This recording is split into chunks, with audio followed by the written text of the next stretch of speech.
राज रहस्य जारी है। रात में डेविड कूपर नाम का एक अमेरिकी कालिंदी मंदिर जाता है।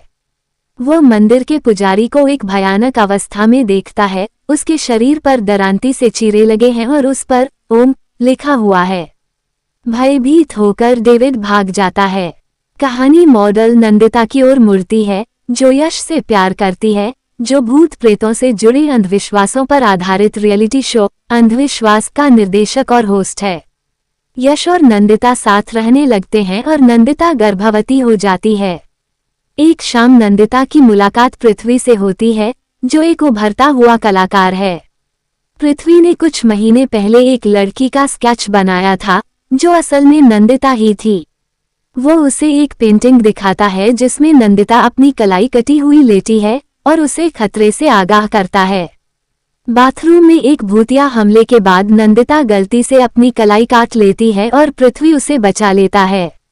यश को अस्पताल में नंदिता के गर्भवती होने और गर्भपात होने की खबर मिलती है। वो पृथ्वी को गिरफ्तार करवा देता है, हालांकि बाद में उसे रिहा कर दिया जाता है।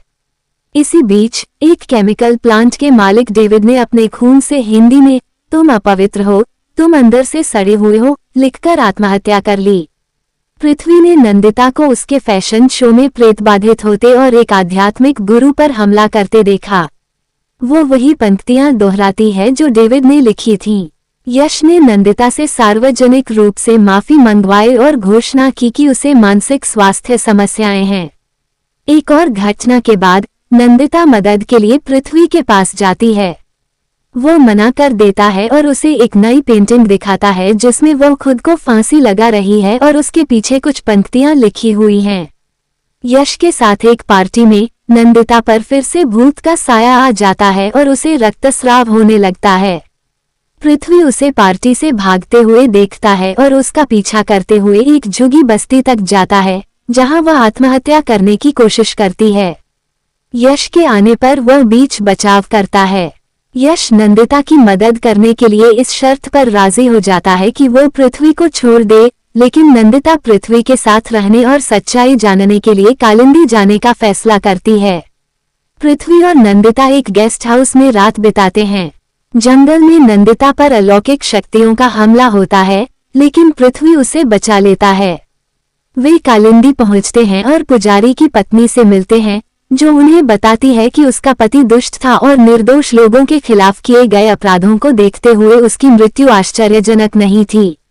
वे डेविड की आत्महत्या की जांच करने वाले पुलिस अधिकारी के घर जाते हैं, लेकिन उसे मानसिक रूप से अस्थिर पाते हैं। वो भी आत्महत्या कर लेता है।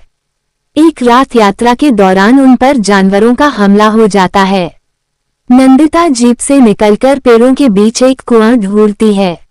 वो उसमें कूद जाती है और पृथ्वी भी उसके पीछे पीछे जाता है।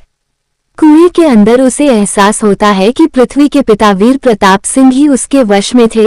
उन्हें पता चल गया था कि कालिंदी रासायनिक संयंत्र अपने विषैले पदार्थ एक झील में बहा रहा था, जहां हर साल हजारों लोग एक पवित्र अनुष्ठान के लिए स्नान करने आते थे। उन्होंने डेविड के खिलाफ शिकायत दर्ज कराई थी, लेकिन पुलिसकर्मी और पुजारी ने उन्हें कार्रवाई न करने की चेतावनी दी थी। उन्होंने बस इतना कहा, "तुम अपवित्र हो, तुम अंदर से सड़े हुए हो।" वीर ने सबको सच बताने की कोशिश की, लेकिन पुजारी के गुंडों ने उनकी हत्या कर दी। उनके शरीर को उसी कुएं में फेंक दिया गया। उनकी आत्मा बदला लेने के लिए लौटी। उन्होंने डेविड और डेविड का साथ देने वाले पुलिसकर्मी और पुजारी को मार डाला। पृथ्वी अब भी इस बात को लेकर असमंजस में है कि नंदिता का इस्तेमाल क्यों किया गया।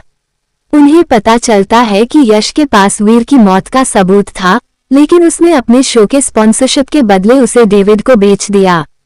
नंदिता सबूत लेकर भागने की कोशिश करती है और यश पृथ्वी पर चाकू से हमला कर देता है। अंत में वीर का भूत यश को मार देता है और पृथ्वी के घावों को भर देता है। नंदिता और पृथ्वी का पुनर्मिलन हो जाता है।